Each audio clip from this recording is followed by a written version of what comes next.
I met Barry Edwards in 1968. At the time, I was very close with the Mossad community and was just getting my legs, so to speak, in terms of youth and community work. And now we could give something back to that community. But I was very impressed with Barry in the light that, like myself, he's a Garveyite. Barry is from Guyana, I'm from Jamaica. But immediately we had that connection in terms of where Garvey was standing, again in terms of where the black race should have moved on. Very old Pan-African attitudes and all the things that he believed in Pan-Africanism were the things that I was very much involved with as a youngster. Hearing about Garvey. Garvey was born in the parish of St. Anne, the parish that I was born. So I had a link with Barry. And we'd always go and sit and talk with him because he was a very articulate man. And he had a deep history again of his consciousness about black people. So that little kind of a relationship continued. But I get to know the man much better when the probation service at the time, 1968-69, wanted people to be involved in visiting prisons and so forth. So Barry and myself became the first two accredited prison visitors. So we did the course at the Manchester Crown Court. I still have my certificates to show. And would go off to Strangeways, Grizzly Rizzly as they called it in those days. And my God, you know, the way Barry was able to challenge. And maybe this is one of the things that people seem to have not had the understanding that Barry was against systems. He wasn't against systems as such. What he wanted to do was to ask them to change the status quo and to bring new thinking. Because a lot of those people, decision makers, still now, they might have changed a bit, were still in the old colonialist thinking. So that's what Barry was trying to say to them, that look, I'm not here to tell you you're racist. I'm not here to say you personally, but the system as such, because of the history of where we had come from in terms of the African slave trade, what it had created and still has is a situation of the white master and the black person at the bottom. So that's what I admired about him. And as I said, in the prison service, it took a long time for them to understand how they had to change. Because those of us at the time would understand what was happening. That how they treated minority people within any service, the prison service more so than any place, was appalling. So again, as I said, I still had this whole thing that yes, here's somebody. Then in 1974, we went on the course to do the youth and community work course, which was near the old BBC, because that's where the course, you know, across from pub, the Lasser Gallery. I think it is getting some fame now because that's where we used to go and have our drinks and whatever. Again, Barry would challenge the curriculum because the curriculum had nothing to do with black aspirations and black inspiration, so to speak. So Barry was the first man that was credited to bring a black concept into the curriculum, because if we're going to be working with black young people, and let me just say something that is not about where Barry was thinking in terms of working with black people. He was thinking of working with the wider community because we're part of that. And I think I'm somebody that at the time is Bob Gottfried. At the time, he was a sociologist. He taught sociology. So eventually it wasn't easy for him to go back with the backing of the only 5 black people on the course to change that they had black studies. Black studies not from their thinking, but from our perspective. So yes, for that reason, I see Barry as one of the stalwarts in terms of youth and community work, participation. And at the end of the day, they had to realize that what he was saying again, as I've mentioned before, is how those systems had affected black young people. I moved on to be a magistrate. And there were a lot of people in the community who felt at the time that as black magistrate, we had joined with the establishment. And even Barry and myself had discussions about that. Because I said to him, for instance, as a magistrate, I am not supposed to try my peers. It's laid down. So it would mean that here John Brown comes up and I look, I know this person. I would have to say to the court clerk, I know this person. So these are some of the things I was able to take to Barry, and he understood. So from that, we feel that sometimes we have failed to make the connections with the older people, Barry Edwards, Aston Douglas, and a number of other people, the things that they have done.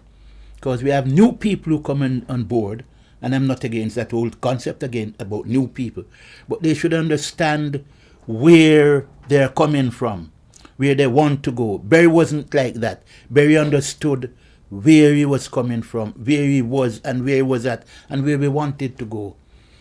So yes, a fantastic man.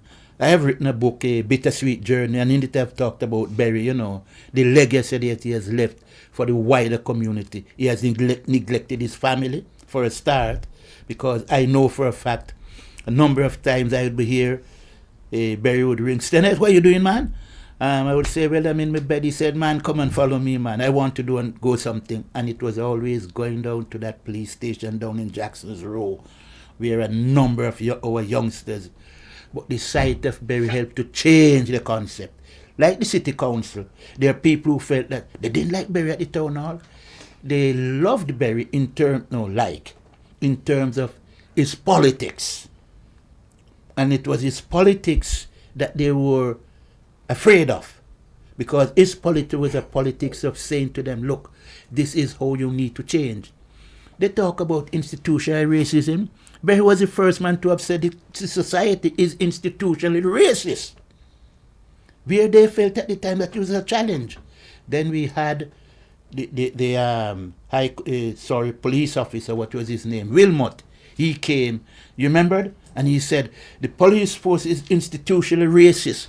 But he wasn't doing that in terms of supporting what he was doing it because he wanted a job in the Met.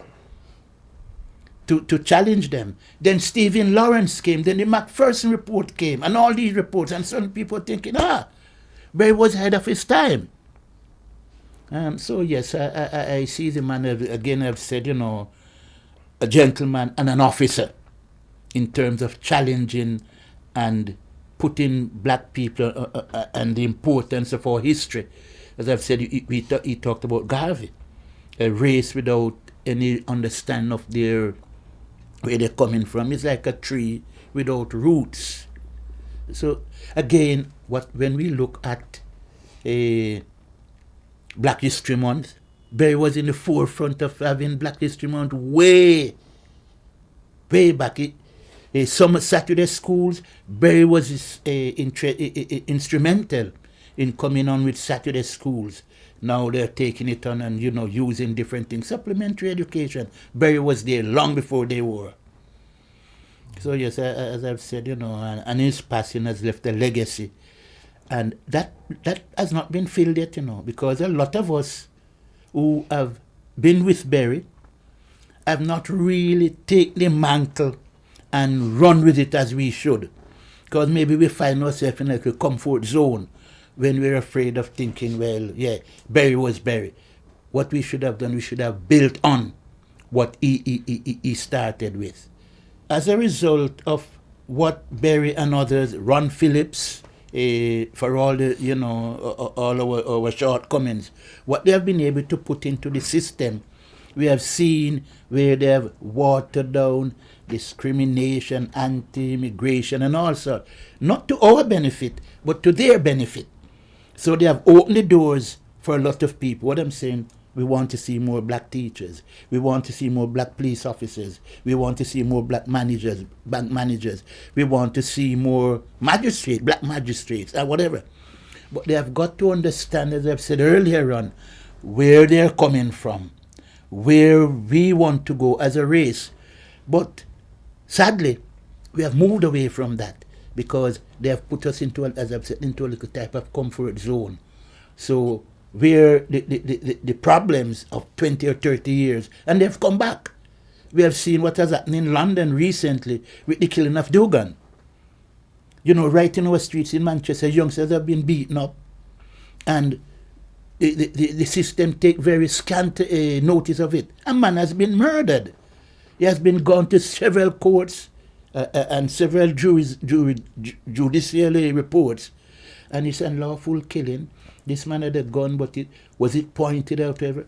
And all that. So what I am saying, we need to pick up that thing in a very forceful manner. Not to fight them, but to say to them that, look, your system is still packed with things that moves against the grain for black and minority people.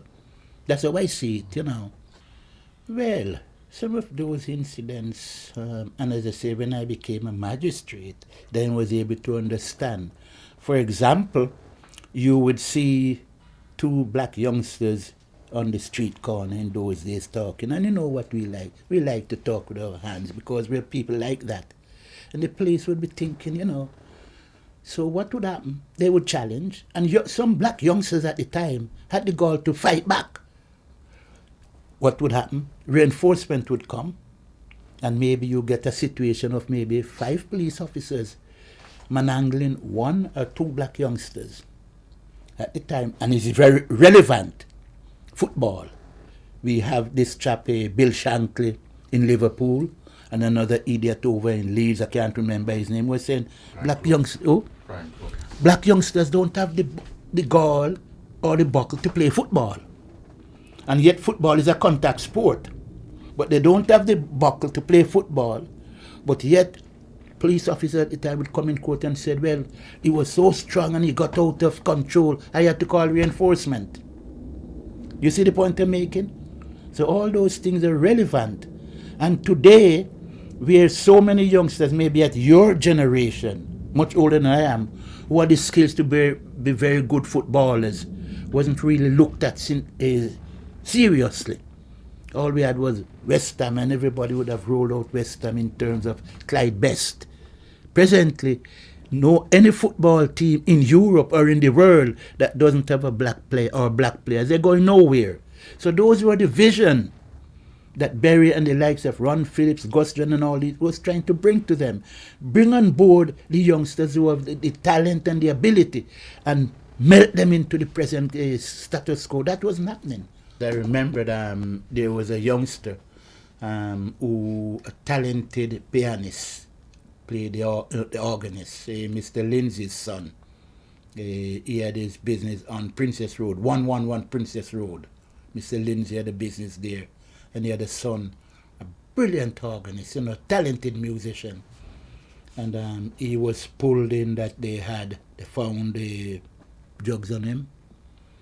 He was at Preston, and they pulled him from Preston, they had him at Leeds, they had him all over the place, and wouldn't say to his dad where he was. When we went to the police station at Jackson's Row, we realized that's where they had him. Poor Mr. Lindsay, a very lovely man. Maybe you might know Mr. Lindsay. He couldn't take all this. And when Berry said, where is this young man? Where's this man? Because Berry had a big, where's this man? This young man. And Berry said, can I just say something to you? This young man has sickle cell. And anything go wrong, you are responsible. I've never seen people run so fast. They got him out, And the youngster was born here. And I said to him in my Jamaican language, I said, did they do anything to you? He said, no, they didn't touch me. But by the same rule, they had affected his dad's moral thinking, and shaken up. So Berry was very forceful in that type of way. As I say, it's not the emotions, because we are talking about, but Berry was able to control those emotions and put it into a language that they understood. And it was for that reason that earlier said, that's why people felt that they didn't like Berry in the town hall. It wasn't that they didn't like Berry in the town hall, but it's the way that he was able to look at them, look in the eye, and say to them, these are things that you're doing that is wrong. So that's just one of many examples, And I've said the prison examples, visiting prisons, and the way they were treating young people. Not acknowledge, you might have read about Grizzly. Rizzy was a terrible place. Berry helped to change the status quo. But again, what happened, they will not come back to our communities and say to us it is a result of our intervention why they have changed certain of the things that they were doing. They still want to claim it. And again, it is for that reason we are in this type of comfort zone. Things have changed. Yes, we have more black policemen. We have more black interviewers on radio. But to what extent have they been there that we could look? Because what's happening, they hit not only the glass ceiling, but they hit the concrete ceiling. And Barry talked about that as well, where we have not been promoted upwards, we have been promoted sideways. So those are the things we still need to take into consideration. And if you talk to Mama Hella, she'll tell you, sometimes Barry was coming 2 o'clock in the mornings. And I know that for a fact, running from one police station to the other and, picking up the because parents, again, didn't have the wherewithal to challenge the status quo. It was always Barry. And he couldn't say no. If he had a fault, Barry couldn't say no. I know he's at Carmore Road and doing things and something happened, and you ring Barry, you go to Barry. He's busy, but he'll put everything down for the people. He was for the people.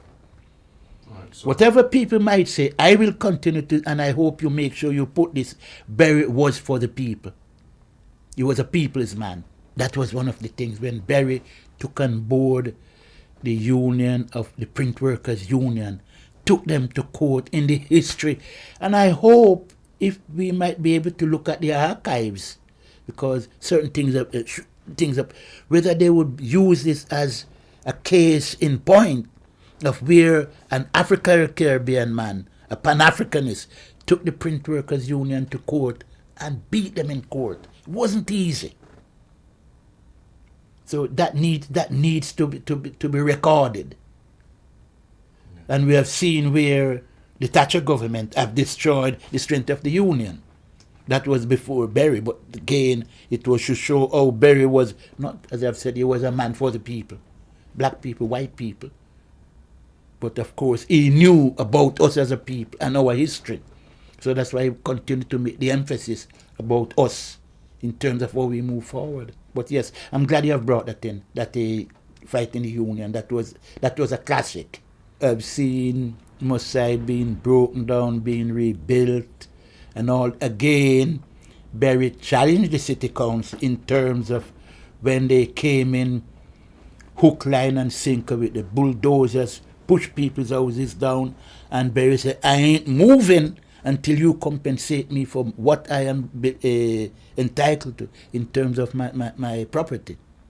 Barry stood up against all that. What the city council was doing at the time, and this is one of the biggest mistakes they'd ever made, and I think they have regretted it. They came with some silly ideas that Mossad need to be demolished, and there were some beautiful houses in Mossad, fantastic houses, Victorian houses, and they just use the bulldozers and just knock them down. The thing, how that has affected my African Caribbean people is that we came here to better ourselves, the Windrush generation. But we were here, black people were here long before Windrush, so I'm not going to go down too much about Windrush. But yes, so what would happen? You would come, 10 of us like myself lived in one house. As time goes by, we start to make a family. So we would make all the sacrifices, throw the partner money now. We have brought the old partner system here, which they have now taken on board to call it credit unions. Yeah. But we were the forerunners of that. So it means, when I talk about, I get very emotional. So it would mean that in those days wages was low, but we would put our £5 to the partner and we would buy our own houses. Can you imagine people like a lot of us in Jamaica or in other Caribbean islands would come to England and within 2-3 years you have your own house? That was something, because upward mobility for us as black people has been very difficult. But owning property, owning a house, and maybe 10 years down the line, the city council would say, yes, we want to demolish, we want to bring new houses in. And they would just come in with the bulldozers and just give you notice maybe within a fortnight and knock the houses down. And some people get 7 shillings and 6 pence for the property. A lot of people don't want to. Well, that generation has gone out. But because of how much it had knocked us sideways and every ways, we feel so sad that they'll challenge us and look, you're making a challenge. If you don't move, you won't get anything. When they took that to Berry, Berry said, what? I am staying until you give me the value of the property. So that was again another classic where Berry fought the city council. So can you imagine they have things down on record? Berry has fought the city council. He has fought the unions. So they try to dilute his strength amongst the black community where people say, boy, them don't like Berry at the town hall, you know. It wasn't so. They were afraid in terms of knowing that they knew, Berry knew what they knew. I've seen Berry in the town hall challenging people, you know. And there were people who said, Berry, you do that? Berry said, yeah, challenge them. They have even challenged that they'll get the police to move Berry out of the town. And you ask them, well, what are you going to move me for? And then they would move the discussion and make it much easier to have that dialogue. So yes, I'm glad you have brought the union and that housing situation.